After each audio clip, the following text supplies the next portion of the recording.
situ tertulisnya tanggal 27 Juli 1981. Saya lahirnya di Klaten, jadi bukan orang asli Semarang, tapi masih asli Jawa Tengah sih.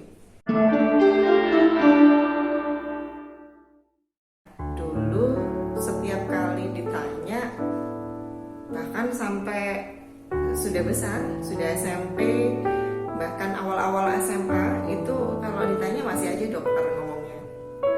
Tapi terus nggak tahu kenapa, ya sebenarnya bukan untuk mengejar cita-cita atau enggak sih. Waktu itu mulai mengenal dunia keperawatannya adalah, maksudnya terpapar informasi tentang keperawatan adalah di SMA akhir. Jadi waktu UMPTN mau daftar untuk masuk kuliah, itu kan mesti kita milih gitu kan, milihnya di jurusan apa. Nah waktu itu pertimbangannya adalah yang pertama, dapat sekolahnya cenderung lebih gampangnya karena waktu saya masuk kuliah itu untuk S1 keperawatan itu masih baru-barunya. Jadi kalau melihat pas passing grade itu biasanya kan masih agak inilah ya, so jadi cari aman gitu ceritanya. Nah setelah itu nanti orientasi berikutnya adalah saat kerja. Apalagi di S1 keperawatan berarti untuk kerja juga lebih gampang. Nah waktu itu dapat dari kakak kelas di SMA, kebetulan dia sudah masuk lebih dulu di ilmu keperawatan, terus ya sudah akhirnya daftar di keperawatan. Di keperawatan UMPTN itu saya ngambil IPC itu yang 3 pilihan ya, 3 pilihan. Dari 3 pilihan itu 2 pilihannya saya ngambil ilmu keperawatan semua. Jadi akhirnya yang tadi awalnya cita-cita dokter itu nggak ada sama sekali di situ. Adanya justru keperawatan, yang satunya IPS. Saya ngambil apa ya, lupa ya, psikologi kalau nggak salah. Nah jadi akhirnya ya sudah dapatlah keperawatan ini. Seneng atau tidak di keperawatan? Dibilang seneng ya seneng, nggak seneng ya nggak seneng. Jadi so-so gitu ya. So-sonya adalah waktu itu saya kuliah di keperawatan itu kebetulan angkatan pertama di jalur A di university gitu. Nah tahu sendiri kalau misalnya itu angkatan pertama itu nasibnya akan seperti apa gitu kan. Akan lebih banyak bentuk-bentuk pembelajaran yang dilakukan secara mandiri, polanya masih belum terbentuk, kemudian semuanya masih coba-coba. Jadi akhirnya ya ada beberapa hal yang memuaskan, ada beberapa hal yang kurang memuaskan. Jadi akhirnya ya agak kurang ini aja, kurang benar-benar paham. Mungkin kalau bisa diibaratkan itu apa yang dulu dipelajari baru dipahaminya setelah selesai, setelah lulus. Oh maksudnya ini kemarin seperti ini toh, kayak gitu. Demikian juga pada saat proses praktek itu juga ngertinya, oh maksudnya prakteknya seperti itu tuh ya setelah selesai prakteknya. Jadi kadang-kadang aduh kok sayang ya buang-buang waktunya gitu, buang waktunya dalam kenapa saya juga gak paham dari awal gitu maksudnya apa itu. Apalagi itu tadi angkatan pertama nggak punya kakak kelas, mau tanya-tanya juga bingung, tanyanya ke siapa. Ada kakak kelas tapi kakak kelas dari jalur B, tapi jarang kita ketemu, jadi untuk komunikasi juga agak-agak susah. Tapi setelah itu untuk di keperawatan mulai benar-benar ngerasa wow ternyata keperawatan itu mulai bagian yang detail kecil-kecil gitu ya untuk kehidupan sehari-hari ternyata kita pelajari di situ karena base-nya itu adalah kebutuhan dasar manusia kan. Jadi akhirnya semuanya terangkum di situ. Kita diajarin mulai dari pertama itu bagaimana memandikan, meramas, ada masas gitu kan. Jadi sampai untuk apa nih ya guyonnya dari teman-teman itu ternyata perawat itu luar biasa ya, dari A sampai Z itu semuanya bisa. Kita bisa loh kalau misal perawat itu berarti buka salon gitu kan. Gara-gara apa? Ya gara-gara itu tadi, ternyata kita diajarin juga di situ.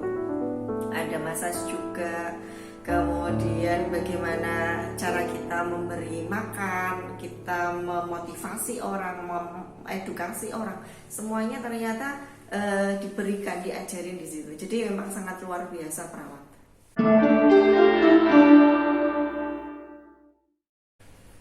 Kalau melihat dari sisi perkembangan keperawatan sendiri, profesi ini sebenarnya kalau saat ini saya melihatnya sih masih dalam tahapan-tahapan yang sedang berkembangnya gitu. Jadi dari semua sisi itu berkembang, dari sisi pendidikannya, dari sisi praktisnya, dari sisi pelayanannya, semuanya berkembang. Jadi kalau melihat dari itu semua, saya rasa, dan ini menurut pendapat saya, fasilitasi yang diberikan untuk profesi ini sudah sangat luar biasa. Tinggal sekarang bagaimana kita mengembangkannya.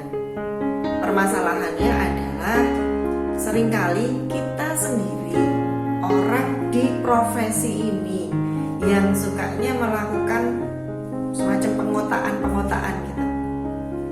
Jadi mengotak-ngotakkan ilmu yang kita dapat. Nah, kalau belajar yang keperawatan ya keperawatan aja, nggak perlu belajar yang lain. Seringkali kan ada seperti itu.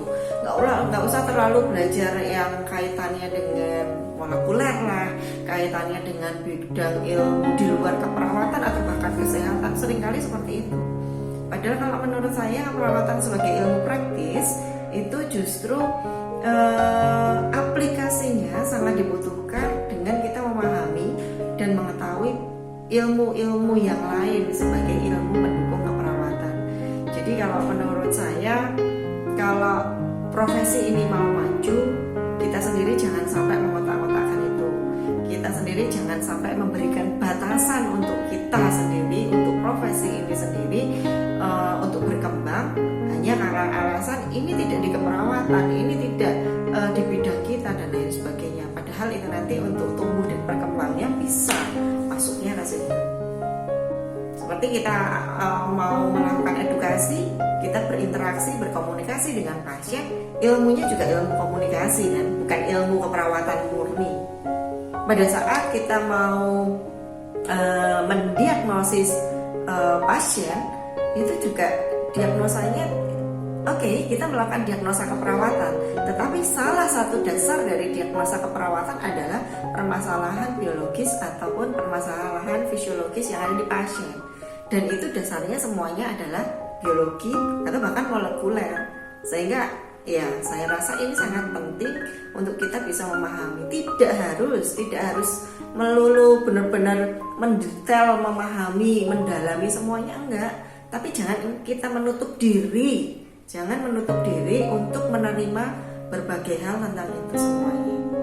Kita harus ingat bahwa keperawatan itu merupakan sebuah ilmu dan juga seni yang dia pasti melibatkan sisi komprehensif, sisi holistiknya. Jadi semuanya harus masuk di situ saya rasa.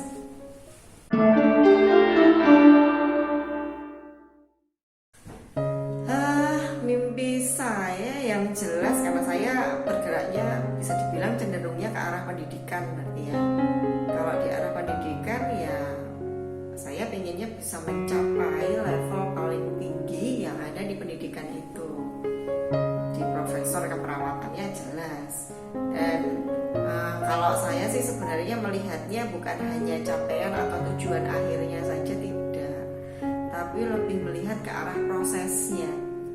Prosesnya itu maksudnya setiap kali kita melakukan sesuatu, setiap kali kita bergerak, kita berbuat, ya lakukan saja secara mengalir, optimal. Yang jelas kita melakukan semuanya itu benar-benar sesuai dengan passionnya, melakukan itu sesuai dengan apa yang dimau, asalkan on the track. Nah, disitu pasti ada nanti pengalaman-pengalaman hidup, pengalaman-pengalaman untuk menuju ke sananya dari situ. Kalau orang bilang dulu mungkin saya itu adalah orang seseorang yang sangat tidak peduli dengan orang, taunya adalah hanya orientasi ke diri sendiri. Ya, tapi mudah-mudahan dengan berjalannya waktu itu semuanya sudah mulai terkikis gitu ya. Dan saya melihat itu justru dengan pengalaman perjalanan sampai sekarang ini. Ternyata nggak bisa kita hidup sendiri, hanya fokus pada diri sendiri tanpa kita melibat atau terlibat dengan orang lain. Jadi akhirnya ya sudah, sekarang kita berarti belajarnya adalah kita melakukan sesuatu dengan orientasi yang memang kita sudah targetkan, tetapi sekali lagi bahwa prosesnya itu justru yang paling penting dan hasil itu adalah bonusnya.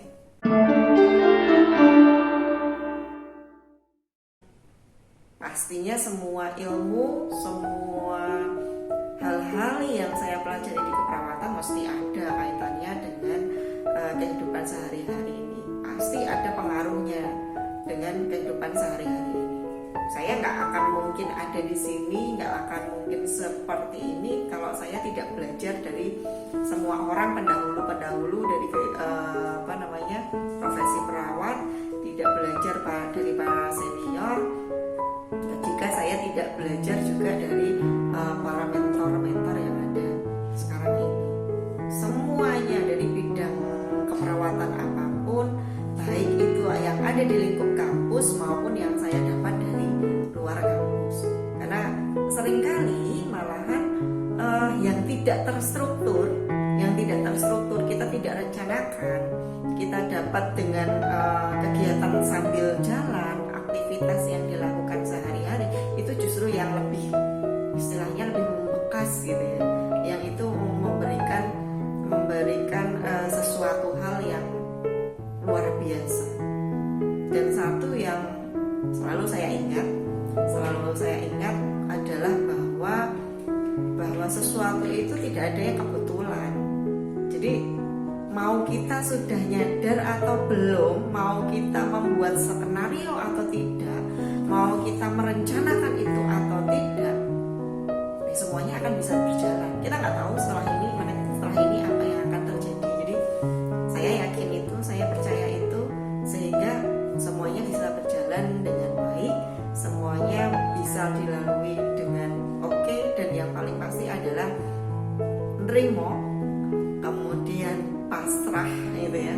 Pasrah itu yang saya rasa sebaiknya mulai saya jalani terutama untuk saat ini. Jadi untuk istilahnya menjalani semua dengan lebih tenang, lebih santai, itu menjadi satu hal yang luar biasa. Tidak lagi yang selalu meluap-luap, tidak lagi yang selalu ini harus, ini mau tidak mau dikerjakan dan lain sebagainya. Karena itu semuanya akan berproses dan itu harus berproses, sehingga ya ikuti saja airnya biar mengalir lancar nanti sampai tujuannya, dan dia bisa sesuai di tempatnya, di wadahnya, dan dia bisa beradaptasi dengan itu semua. Terima kasih.